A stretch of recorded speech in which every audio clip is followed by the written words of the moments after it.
Hello and welcome to this video. On this video I'm going to be going through the 10 greatest drum performances in the genre of jazz rock, and we are going to be focusing specifically on the 1970s. As a young drummer in the early 80s, I'd been inspired to play the drums by rock drummers like Cozy Powell and John Bonham and Ian Pace, and great as those drummers were, I was very lucky at a very early age to see on the television a drum clinic, a masterclass by Billy Cobham.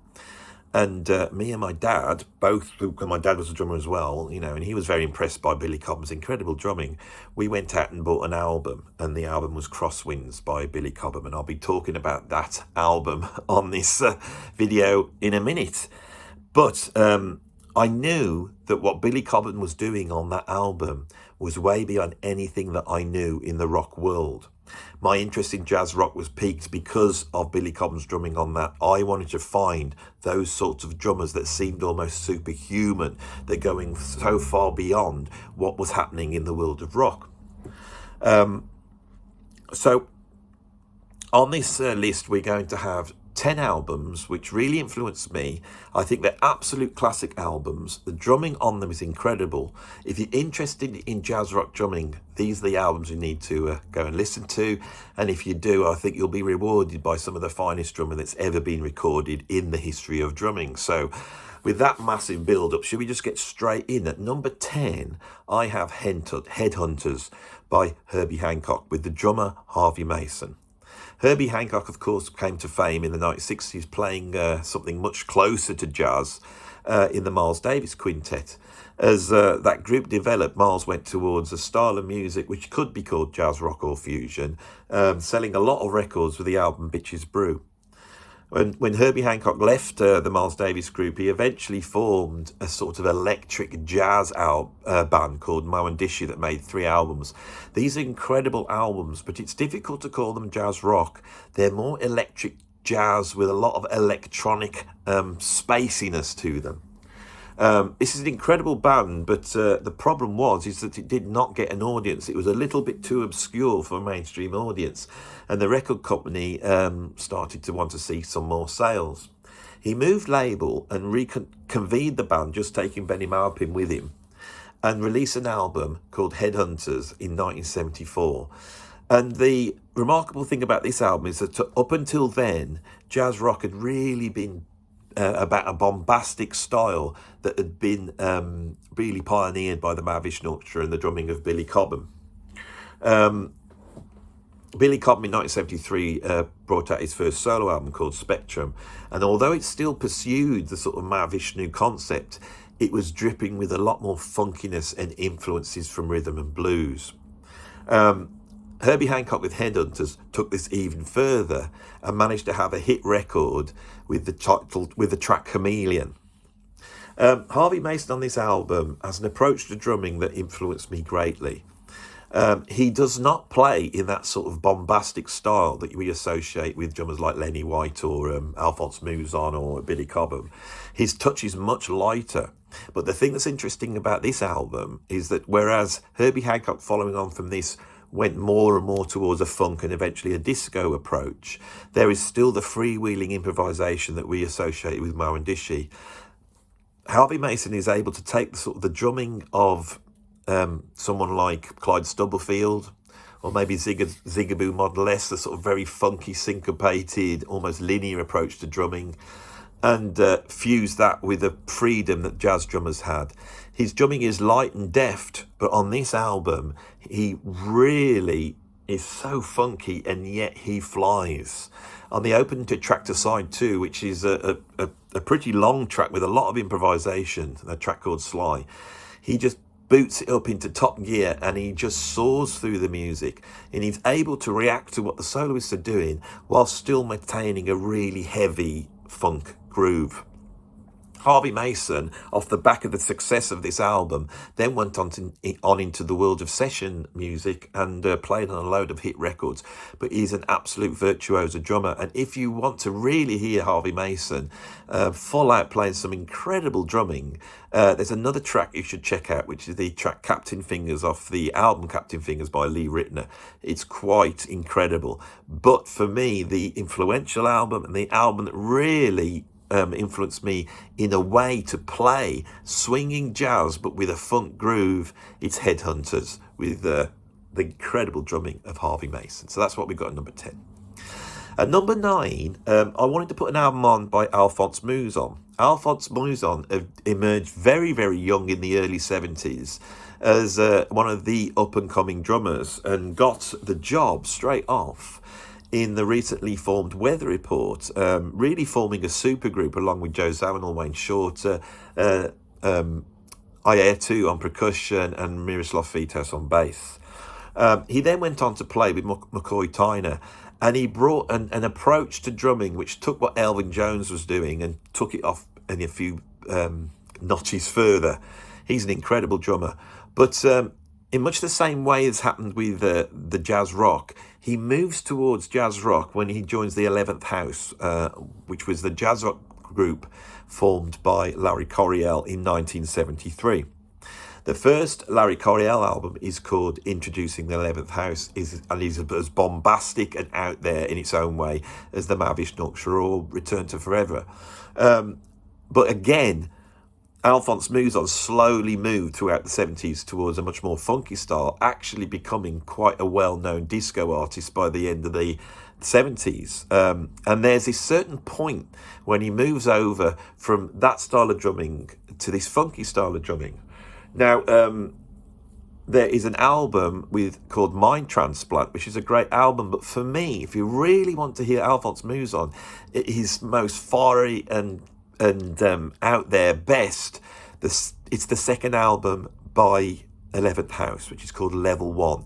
This is a little bit more tighter than the first album. The compositions are a little bit more they're more explosive, for example, but they're also a little bit more tied in. The production's a little bit better as well, because I never felt the 11th House really had the production of some of the other fusion bands.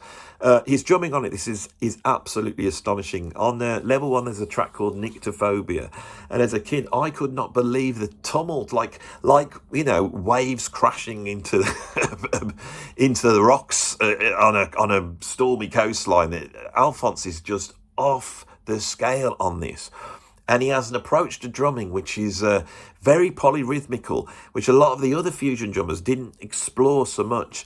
It's liquid, it's not as machine gun-like as some of the sort of post-Billy Cobham drummers tried to do. And yet we still have these incredible rolls around the toms. It's a really mind-blowing album. So that's what I've got. At number 9 is Level 1 by the 11th House, Larry Coryell's band, featuring the great Alphonse Mouzon on drums. At number 8, I have an album by a band which is associated with progressive rock, not jazz rock, and that's the band Gong. In the after the mid-70s, Gong, with the departure of David Allen, who had brought in a sort of an anarchic hippie element to the band, you were left with what was really a very tight, percussion-heavy jazz rock group. Pierre Moerlen, who had come in on the album Angel's Egg, the second Gong album, brought an approach to prog drumming and jazz rock drumming, which took what Harvey Mason did and went even further. I always got the feeling that Pierre Moerlen was playing a very small jazz kit, perhaps just 2 toms, and he was playing it in a light and deft way. I love the heavy, out there drumming of Alphonse Mouzon, but I also like the very light touch that Pierre Moerlen was an absolute master of. He reconvened Gong in 1976 and made 3 albums which feature the guitarist Alan Holdsworth. In terms of guitar, when I do my video on jazz rock albums from the 70s that feature guitar, this album will also be on this list. This is one of the great jazz rock albums, and it's one that doesn't get mentioned so much. It is the album from 1976 called Gazeuse. On here, Pierre Moerlen just plays the lightest, funkiest, Latin influence drumming that you've ever heard. There's a track on here which I believe is called Percolations, which starts off as a sort of drums and percussion solo and eventually runs right down to an incredible drum solo where Pierre Moerlen sets up a foot ostinato in 7, I believe. Now, towards the end of the 2000s, ostinato drumming became very, very influential. And I may do a whole video on the development of the ostinato in drumming. It won't get many views, but it will be very interesting to look at the story of that. And Max Roach was the pioneer of this on the track, The Drum Also Waltzes. But Billy Cobham on Birds of Fire played an ostinato solo, and Pierre Moerlen does it on this album. The rest of the tracks are absolutely incredible. This is full-on floaty, out there jazz rock. The soloing is incredible. Holdsworth is off the scale, and throughout, Pierre Moerlen plays a way of playing drums which is really unmatched in his approach. He was an incredible drummer. He died far too young, and I believe that his name should be much more widely known as not only one of the greatest progressive rock drummers of all time, but also one of the greatest jazz rock drummers of all time. So if you haven't heard Gazeuse by Gong, go and check it out, and go and check out the incredible drumming on there by Pierre Moerlen. Right, moving to number 7. I really wanted to feature some of Tony Williams' full-on jazz rock fusion drumming. Now, Tony Williams can be seen as almost like the father of modern drumming. He emerged at a very young age in the 1960s playing with Miles Davis, and really became the foundation on which that classic quintet built its music. It was a quintet that also featured Herbie Hancock.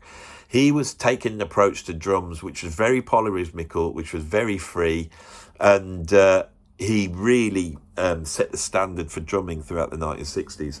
As the 60s came, being a young guy, he wanted to also bring in elements in really from psychedelic rock and create something that was quite countercultural. And he put together the band Tony Williams Lifetime.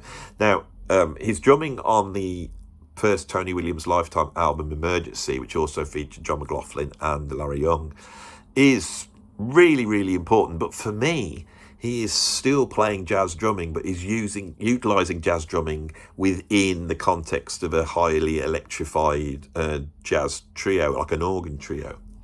As the 70s goes on, he starts to move towards jazz rock fusion, and his jazz rock fusion drumming is very, very influential. It's been very influential on me. Now, the obvious album to go for, it would again be the first new Tony Williams Lifetime album, which also features Alan Holdsworth, which is called Believe It, and it is an essential album. But for me, his fusion drumming is just off the scale on Stanley Clarke's second self-titled solo album, which is self-titled called Stanley Clarke. And this is a quite incredible album.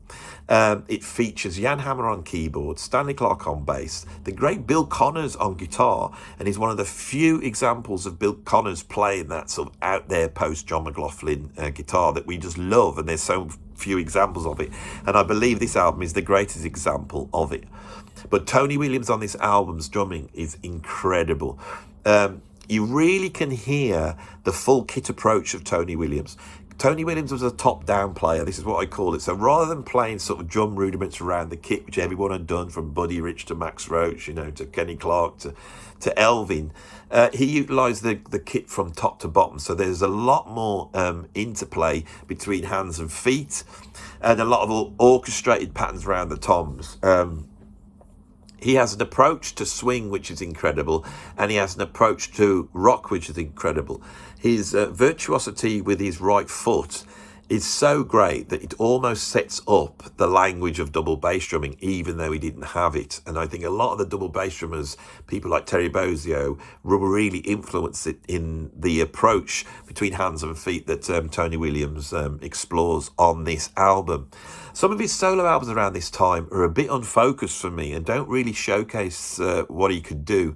But this Stanley Clarke album is full-on jazz rock fusion. It's one of the greatest jazz rock albums ever made. For me, it surpasses anything that Return to Forever ever did. And also, it features, for me, one of the great one-off bands of jazz rock fusion.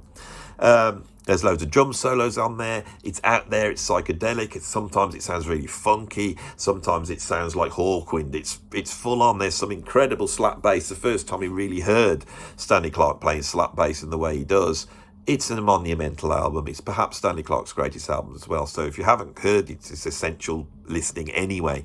But if you're a fan of drumming, you have to go and hear that album. At number 6, I've got an album by the great drummer Lenny White. Lenny White came to prominence in 1969 as a very young man when he appeared on the classic album Bitches Brew. His job there was to hold down some more funky grooves while other drummers that were featured on that album played all over the place. There was 2 drummers on there. It's very difficult to actually pick out what Lenny White was doing on those sessions. But he obviously impressed people because when Chick Corea formed Return to Forever in 1973, the electric Return to Forever, after initially trying to use Stanley Clarke on, use Steve Gadd on that album, Steve Gadd was not able to go on tour with the band, and so the album had to be re-recorded. And Lenny White stepped in and took over. Now, for me, Lenny White's approach really made Return to Forever what it is. And what was that approach? Well, it was very similar to Billy Cobham. Reading interviews with Lenny White, he had developed the same approach to drums as Billy Cobham in his own way. And that was he played open-handed. Now, by playing open-handed and having your left hand playing the hi-hat, your right hand is free to move around the kit and play all sorts of counter rhythms. And Lenny White really made a feature of that approach. He also took that sort of incredibly fast right foot of Tony Williams and brought in some incredible speed, which is really showcased much more on this album than is on any of the Return to Forever albums. His greatest drum performance with Return to Forever was undoubtedly Romantic Warrior, which features an incredible mix by the great Dennis Mackay. But also another album that sounds absolutely incredible is his first solo album, Venusian Summer. I really feel that this is the greatest album of that sort of niche of Return to Forever and Return to Forever related albums. I would put Elegant Gypsy perhaps up by Adi Meola as being the other great album. But Venusian Summer is a real showcase for Lenny White. He does everything on here. He plays bits of jazz, electric jazz, sort of the sort of Bitches Brew type jazz. He plays odd time signatures. He plays some really funky stuff. He's also composing, and there's all sorts of insane stuff going on this album. On the track Mating Drive, we really hear the full ferocious fire of Lenny White as he just blasts his way through some incredible bass drumming, and he backs up the guitar solo by the great Ray Gomez, one of the greatest guitar solos in jazz rock fusion. This is a monumental album. It really is. All these albums are absolutely incredible. Venusian Summer does not get the credit it should. And the follow-up album, which I believe is called Big City, then he did Astral Pilots, and then he did an album called Streamline. They're all incredible, but again we hear Lenny White slowly moving across to a much more sort of funk and disco approach. On Venusian Summer, it's much more like a progressive rock album. It's so eclectic and out there, and yet it's so accessible in the same way. It also features performances from the organist Larry Young. Doug Roche is on there, the great and forgotten bass player of the 1970s that invented double thumbing, which made Victor Wooten so famous. And it's got Al Di Meola and Larry Coryell. You know, there is an epic track, I think it's called The Prince of the Sea, which finishes side 2. It's absolutely incredible. Lenny White is a force of nature and one of my favourite drummers of all time, and I don't talk about him enough. A drummer that really influenced me throughout the 80s, when we're talking about ostinato drumming, was the great Terry Bozzio. Terry Bozzio is a strange drummer. He originally started out as a sort of almost like orchestral percussionist. That's what he studied at college, I believe. And he was a big fan of Billy Cobham and Tony Williams. And if you put those two styles together, you basically get Terry Bozzio's style. He stepped into Frank Zappa's band in the mid-70s, bringing a virtuosity which enabled him to play stuff like the Black Page, which has forever put him down in drum history as being the guy that pushed the drumming to another level. His approach is absolutely unique, and there are two tantalising albums. If you're a progressive rock fan, the album Danger Money, by the second album by UK, is a tantalising example of what it would have been like if Terry Bozzio had just been a progressive rock drummer. In terms of jazz rock, there is one album that is absolutely mind-blowing. Now, remember, I've got it at number 5 above all these classic albums because this is really, truly one of the great albums. It's by the Brecker Brothers and it is called Heavy Metal Bebop. Now, some of you may have checked the date out. I do believe that this came out perhaps in 1980. It could have been recorded in 1979, so I may have cheated a little bit here, but I'm not strictly sticking to that. So what's this album? Well, it starts off with a track called East River, which does not feature Terry Bozzio, and it's one of those attempts by the Brecker Brothers to try and have a hit record. It's got vocals on it. It's the best one they ever did. It's really catchy. But once we get past that, we get the Brecker Brothers live in concert, playing all those classic tunes off the first and second album, things like Skunk Funk and all these types of things, Squids or whatever it is, can't remember the other ones on there, it has this sort of almost proto-heavy metal powerhouse drumming. And Michael Brecker and Randy Brecker are soloing in an incredible way, but utilising sort of electronic effects within that. And once they start going, Terry Bozzio is able to get right underneath them and he pushes them in a way that I've never really heard since. It's so bombastic and yet so funky. The double bass drums are in there and the Terry's signature fills around the kit, and also his approach to rhythm, which is so interesting, that he took from Tony Williams, this polyrhythmical approach. For me, it's one of the greatest drum albums ever made, and it really defines what Terry Bozzio could do. Terry's style changed as time went on. And as much as I love the things he does now, that huge drum kit, the sort of melodic ostinato playing, I'm a big fan of his late 70s drumming, that sort of tight disco sound that he has, but put through a sort of a virtuoso all over the place style. And on Heavy Metal Bebop, he does stuff which you just can't hear on any other album, except perhaps his performance on the Purple Lagoon by Zappa off the album In New York, which also features Michael Brecker and I believe Randy Brecker. So if you love the Purple Lagoon, go and check out the album Heavy Metal Bebop. I think the title explains what it's like. I don't need to say anymore, do I? So let's move on to number 4. Again, this album came out in 1980, but the recordings on it were made in 1979. And for me, this is the album that finishes off the whole innovations of the 1970s within the jazz rock world and sets up what's about to happen in the 1980s. This album is so influential on me as a drummer that it just blew my mind. It's the album, well, I'd say triple album actually, by Frank Zappa called Shut Up and Play Guitar, and it features, of course, Vinnie Colaiuta on drums, right? So let's back up and let's have a look at Vinnie. Vinnie is an incredible drummer. I believe he's the greatest drummer alive, and he could well be the greatest drummer that ever lived for me. Again, he combines an approach that comes from Tony Williams, Alphonse Mouzon, Billy Cobham. It's all in there. But Vinnie brings his own approach to drumming.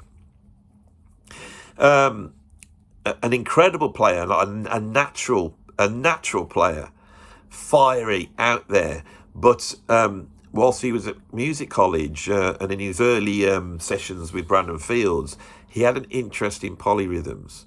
So when he met Frank Zappa, and the famous story of Vinnie's audition is a classic audition where, you know, of course, Frank Zappa had a cattle call of drummers. You know, he'd open up the doors to the drum world in Los Angeles. Does anybody want to come and try out for my band? You know, Terry Bozzio had just left, who had really redefined drumming with the Black Page. So there's a cattle call of drummers and they're all getting up, you know. Zappa's asking them to sight read something and then playing 1916 and then play a shuffle, and he's throwing stuff at them.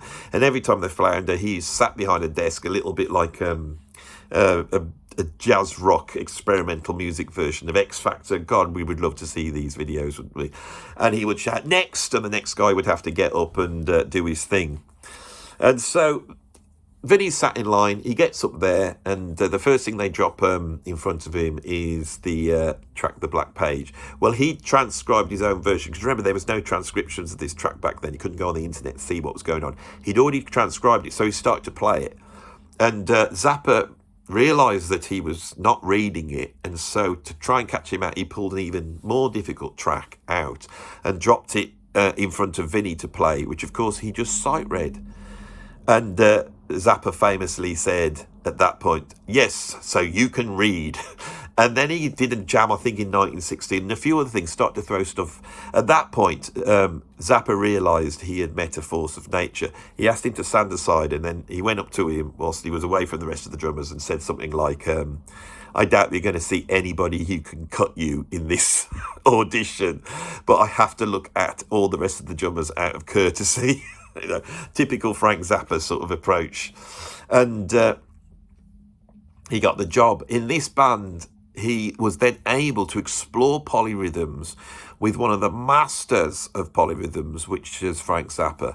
And he went from being able to play them in an orchestrated way to be able to improvise with them.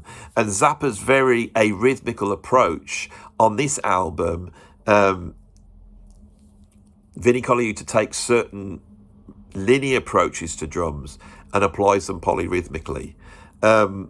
Steve Vai in 79 was taken on by Frank Zappa as a copyist, and he actually transcribed the guitar solos that are featured on this album, and he did it at a level that I don't think anybody had ever done before, utilising his own system of notation, and that book came out, and I haven't got it anymore, but I had it for many years. So I was able to see what Vinnie was doing.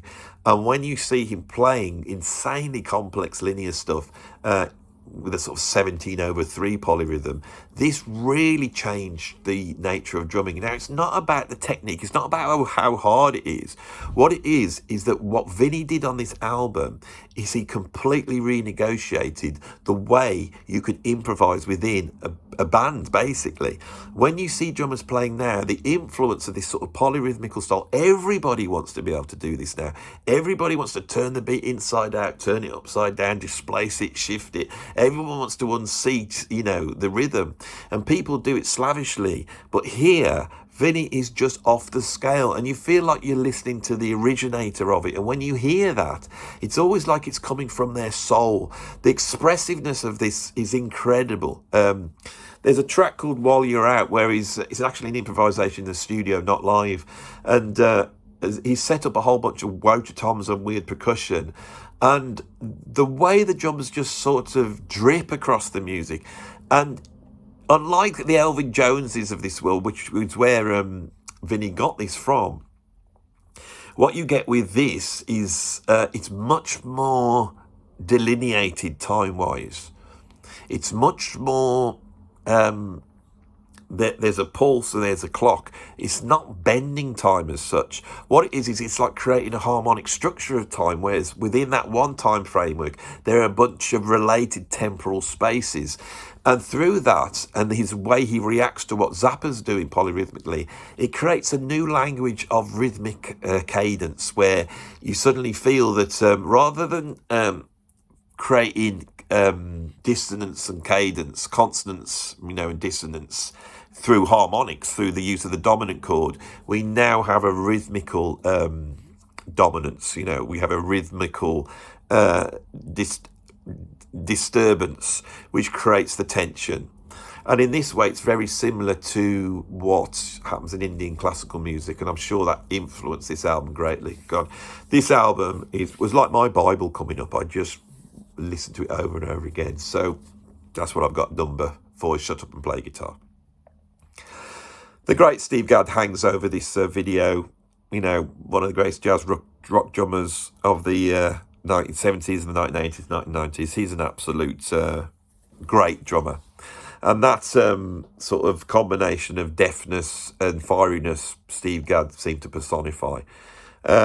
Which album are we going to go for Steve Gadd? Well, there's a whole host of them, But the one that blew me away more than anything was Chick Corea's solo album, The Leprechaun. Now, this album's a very strange album. It's almost like a prog album. It's what you could call pixie jazz rock prog. That's the only way to describe it. And it is quite twee in places. But the tweeness, this exploration of fairy folk, and the way it dances really inspires Steve Gadd to some incredible play. Now, at this point, Steve Gadd was able to walk into the studio, take one of Chick Corea's piano parts, because the arrangements on this track are pretty dense, and he would use the piano charts to create his drum parts on it. There's a track on here called Night Sprite, and for me, it's the definitive Steve Gadd track. Forget 50 Ways to Leave Your Lover, forget Asia. It's not that for me. It's Night Sprite. What he does on Night Sprite is just absolutely incredible. But side 2 is almost like one track that goes through a whole sort of episodes, and there's some heavy soloing on there. The incredible Joe Farrell's on flute and saxophone, I think mainly flute on this. And you get Chick Corea's beautiful Fender Rhodes playing. And underneath it, Steve Gadd just improvises against it in a way that is absolutely groundbreaking. And it's beautiful in the way he does it. It's so dripping with funk, but it's also so... he's so able to react to the soloists. And he really is so daring, you know. He will punctuate it with gaps and displacements. It's absolutely mind-blowing. And his drum sound, which is anti-Billy Cobham and all those jazz drummers with their real resonant sounds, it sounds like the heads on this drum kit haven't been changed for 2 years or something. And I know they probably haven't, because I've spoken to Steve Gadd's text, and he would tell them, never change my drum heads. And so it's absolutely unique. Gadd is young here, he's fiery, he wants it. This album came in 1976. He'd really emerged in the early 70s with Chuck Mangione, and then when he hooked up with Chick Corea, there was a relationship between those two rhythmically, which was just absolutely beautiful. So that's what I got. Number 3 is Leprechaun. At number 2, I have Crosswinds by Billy Cobham. Now, I wanted to put Spectrum here. Spectrum's the classic album, but for me, as a young guy, that was the first album by Billy Cobham I got, as I said at the beginning of this video, and it took me out. The production on here, the drum sound on here, and Billy Cobham's drumming is at another level, even beyond Spectrum. The sidelong suite, which explores the weather on there, which I think is called... is it called Spanish Moss, I believe? Features 2 tracks in 17/16. One's very relaxed. It's a very relaxed 17/16, but Flash Flood is just insane. And that was a track I heard as a very young guy trying to get my Cozy Powell licks and Ian Pace licks. Can you imagine at sort of 13 years old being confronted with Flash Flood? I didn't even know what a time signature was. But I went deep into this track, trying to work out what was going on, and I pieced it together like a detective. And I have to say that the understanding of rhythm and the understanding of how the 17 worked and how Billy Cobham was breaking it up, for me, was like going to music college. This is an incredible track. Turn it over, and we have The Pleasant Pheasant, one of the greatest, funkiest jazz tunes of all time, with one of the greatest solos of all time by Michael Brecker. And it has the greatest drum solo within a form ever, as far as I'm concerned, on that. The beautiful Heather's there, beautiful, and it finishes off with the funky Crosswinds. I've spoken about this album at so much depth, you know, and as I'm talking, I'm realising that the sun in this video is slowly disappearing behind the yard arm, so I need to get a move on, because I'm going to be in pitch black. You know, I wasn't able to get to my studio this morning, so I'm getting closer and closer in. So I know I do look like, you know, it doesn't look like a scene from the end of Apocalypse Now with Marlon Brando sort of going in and out like this. I do apologise for that, but it is the way it is. And so right at the end, we've finally got to number 1, Before I Disappear into the Darkness, and it is, of course, my favourite drummer of all time. Oh, it's Billy Cobham. Billy Cobham and Narada Michael Walden, my 2 favourite. I can't really choose between the 2. But for me, the greatest drum performance of anyone on any album is Narada Michael Walden on Visions of the Emerald Beyond. I think I've spoken about this album more than any other album. It is my favourite album. The sound of the drums, the nature of the compositions, Narada Michael Walden's approach to drumming on here, which goes from incredibly tight funk to just out there playing, and I feel that Narada as well was able to create a tumultuous way of playing behind high-powered electric groups. And I think the reason for this is because talking to Narada, because obviously I've spent so much love out there into the world that Narada is now a friend of the channel. He heard a shuffle by Art Blakey when he was coming up, and it had a backbeat on it. And for me, the use of the backbeat and the development of the groove by using the hi-hats, right? That is one of the great innovations of Narada Michael Walden. If you want to know what makes him so special, is his adherence to the funk, right? And he's bombastic and he's light. These two things I've been talking about throughout this, he has both of those qualities. He plays a big drum kit, he plays double bass drums, and he utilises the double bass drums. And he utilises these rolls around the kit, but also he has this explosive way of just working out from the snare drum to the cymbals, which is basically my solo in style. I copied it completely from Narada Michael Walden. The opening drum solo, I mean, you know you're good when John McLaughlin says we're going to open up this album with a drum solo, and then Narada turns around and said, what, like on the Apocalypse? Yeah, first thing I want to hear is Narada just bursting in, and my God, does he burst in. And then from then on, it is just a roller coaster ride where he just takes the drum, and the sound's incredible. I can remember listening to an interview with the great producer Trevor Horn, and he was talking about how he was influenced by 70s albums that he said sounded amazing. And when somebody said, what were those albums? I expected him to say Steely Dan album or something. He went, no, Visions of the Emerald Beyond. This is the Mahavishnu Orchestra album. This is the Fusion album. This is the greatest Fusion album ever made, and it's got the greatest drumming ever made. That's the bottom line. It's number one. I think it's only my nose that is now in the sunshine. We've timed it really well. So as the sun goes down, it's the morning actually, it's not going dark or anything. But if I just keep talking, the sun, this is time. Time is slow, it's travelling all the time.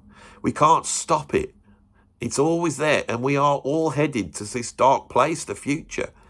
And all we can do is try and decorate the time the best we can. That's all we can do as human beings. And this is an example of 10 brilliant demonstrations of how to decorate time wonderfully. And in that, it really represents the way we should live our life. I am reminding of a story I was once told by a drummer where they'd been out to Africa, and they were walking down the street, and there was this cool guy walking down, and every step he had was rhythm. It was like listening to a cool drum groove by Harvey Mason or whatever. And he's walking down the road, and this kid runs out in front of a car. And as he runs out, this guy just swings round all with the beat, grabs the kid's arm, pulls him up out of the way of the car, and drops him out without dropping a beat. That is one of the highest... It's one of the highest things we can aim for as human beings, is to live our life well. And believe it or not, that's what great drumming for me represents. I'm now going off into the darkness. Well, I'm not really, I'm just slowly sitting back. So if you like this video, put a like on it. If you want to see some more of these special, talking as fast as you can before the sun goes down. I managed to do it though. I started up and I thought, oh my God, if I don't time this right, I'm going to end up in pitch black. And I did time it all right because I'm a drummer. And you know why I could do stuff like that? Because I learned from the best, from Harvey Mason, Alphonse Mouzon, Pierre Moerlen, Tony Williams, Lenny White, Terry Bozzio, Vinnie Colaiuta, Steve Gadd, Billy Cobham, and visions from Narada Michael Walden, right? And before we go, let us just remember the drummers who've passed on. So Alphonse Mouzon's no longer with us, died relatively young, was a shame. Pierre Moerlen died young, I think was 52. Tony Williams died young, I think he was also 52. Who else? The rest of them are all here. So let's dedicate this to Tony Williams, Alphonse Mouzon, and Pierre Moerlen. Thank you for watching, and I'll see you on the next video.